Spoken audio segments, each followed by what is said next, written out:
அன்பை சேர்த்து சமைத்து அறுசுவையில் புது சுவையை சேர்க்கலாம் வாங்க. இன்றைக்கி கடல் உணவுலேயே பெரும்பான்மை எல்லாருமே விரும்பி சாப்பிட்ற உணவு நண்டு கிரேவி தாங்க பார்க்க போகிறோம். நண்டில் வந்து கொழுப்பு, ஊட்டச்சத்து, கனிமங்கள் அதிக அளவில் இருப்பதுனால வாரத்துக்கு 2 முறை தாராளமாக சாப்பிட்லாம்.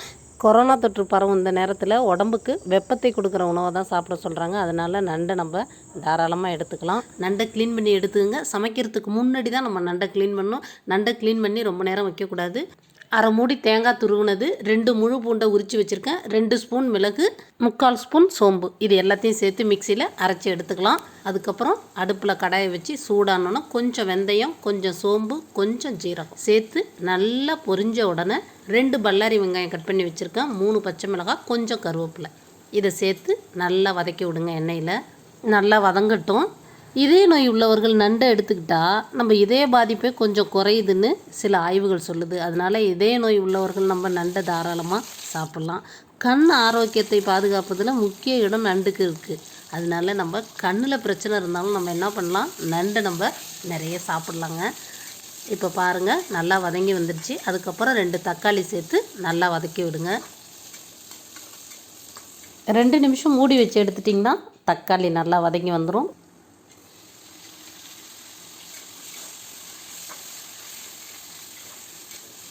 வெங்காயம், தக்காளி 2 நல்லா வதங்கினோன்னே கிரேவிக்கு தேவையான மஞ்சள் தூள் 1/4 ஸ்பூன், மிளகாத்தூள் 2 ஸ்பூன், மல்லித்தூள் 1/2 ஸ்பூன், சரிக்கு சரி கூட போட்டுக்கலாம். நீங்கள் காரம் கொஞ்சம் அதிகமாக வேணும்னா நீங்கள் மிளகாத்தூளை கூட போட்டுக்கலாம். இல்லைன்னா 1 ஸ்பூன் மிளகாத்தூள், 1 ஸ்பூன் மல்லித்தூள் கூட போட்டுக்கலாம். நம்ம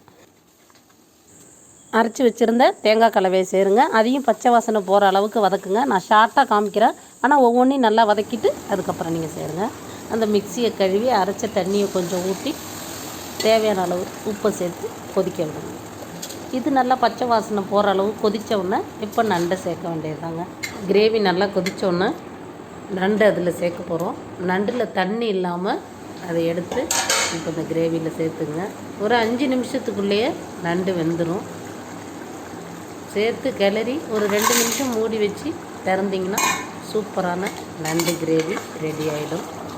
இன்னும் உங்களுக்கு நண்டு வறுவலாக ட்ரையாக வேணும்னா அந்த தண்ணி சேர்க்கவே, நம்ம மிக்சியை கழுவி ஊற்றின பாருங்கள் தண்ணி, அந்த தண்ணி சேர்க்காம அந்த மசாலாவிலே லைட்டாக தண்ணியை கொஞ்சமாக சேர்த்து நண்டு வேகிற அளவுக்கு தண்ணி சேர்த்து இன்னும் ட்ரையாக எடுத்துட்டிங்கன்னா சூப்பராக நண்டு வறுவல் ரெடி ஆகிடும். கொஞ்சம் தண்ணி சேர்த்து கொதிக்க வச்சா நண்டு கிரேவி அவ்வளோதாங்க.